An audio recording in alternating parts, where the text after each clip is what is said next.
Oi, pessoal do terceiro ano. Bom, hoje na nossa aula de Geografia 2, nós vamos para a aula 10 e vamos falar a respeito da formação espacial do Brasil.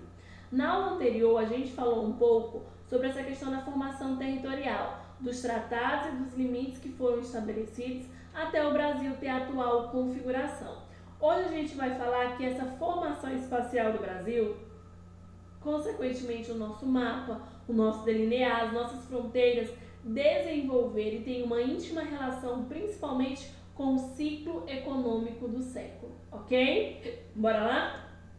Bom, sobre essa formação do território brasileiro. Os contornos do nosso país nem sempre foram como é atualmente. Muitas terras que pertencem atualmente ao Brasil foram conquistadas através de guerras, acordos, tratados e compradas de outros países. Quando chegaram ao território brasileiro, os portugueses eles encontraram aqui diversos povos que habitavam esse espaço e havia milhares de anos, que eram os indígenas. Entre eles a gente cita como Tupi-Guarani, entre outros. A gente vai ver, pessoal, que principalmente essa formação ela foi com o tempo. A gente sabe que os portugueses eles chegaram aqui e ficaram na área litorânea. Com o passar do tempo, eles foram se interiorizando e foram conquistando novos territórios e alargando as suas fronteiras. Bom, sobre essa formação territorial. Primeira divisão oficial foi a questão do Tratado de Tordesilhas, assinado entre Portugal e Espanha. Esse tratado ele tinha como ocorreu em 7 de junho de 1494, estabeleceu uma linha imaginária, né, que passava a 370 léguas a oeste do arquipélago de Cabo Verde. Espanha e Portugal foram os primeiros na expansão marítimo-comercial iniciada no século XV, resultado na conquista de novas terras para os dois países. O Brasil ele foi colonizado por Portugal para melhor ocupação e decidiu dividi-lo em capitanias. Bom, na aula anterior eu falei até um pouco sobre essa questão do Tratado de Tordesilhas, que acabou não sendo respeitado e foi refeito um acordo entre Portugal e Espanha. Outra coisa, por que foi dividido em capitanias hereditárias? Para que se pudesse explorar melhor. Gente, o território brasileiro ele é muito grande, muito amplo. Então era necessário eu dividir e entregar para cada fidalgo, família, uma porção dessa terra para que eles pudessem de fato explorá-la. Bom, a formação do território brasileiro foi sendo modificada com o decorrer do tempo. Assim, estados foram anexados de outros países, como o Acre, que fazia parte do território da Bolívia. E vários estados da federação foram criados e foram divididos. Vocês observarem a formação com o passar dos anos, no século XVIII, olha como o mapa era, no século XIX e também aqui no século XX. A gente vai ver que a configuração nem sempre foi como nós temos agora no século XXI. Bom, mas quais foram as causas da modificação do território? A primeira foi a expansão e ocupação portuguesa. Portugal queria essa terra, então claro que ele não iria ceder à Espanha. As lutas entre os portugueses e os povos nativos. Quando os portugueses aqui chegaram, eles viram que não era terra de ninguém, porque eles não consideravam esses indígenas civilizados o suficiente para que fosse de fato proprietário dessa terra.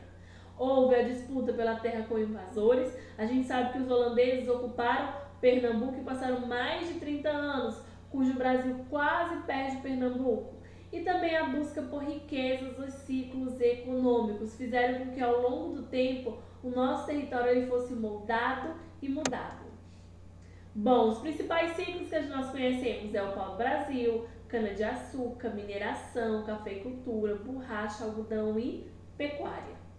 Bom, sobre cada um desses ciclos e da contribuição e da formação para o território. O ciclo do pau-brasil ele foi o primeiro ciclo, né? E dava esse nome principalmente dessa madeira de cor avermelhada e era usado para atingir tecidos na Europa. Era considerada uma madeira nobre e toda essa área de Mata Atlântica ela foi extremamente degradada.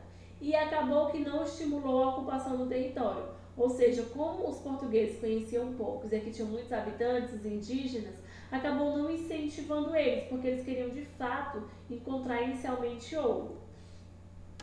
Depois nós passamos para o ciclo da cana-de-açúcar, né? Quando o açúcar ele era muito valorizado na Europa. E assim sendo, o solo era favorável, o clima era bom, tinha grandes terras, ou seja, era propício para uma monocultura.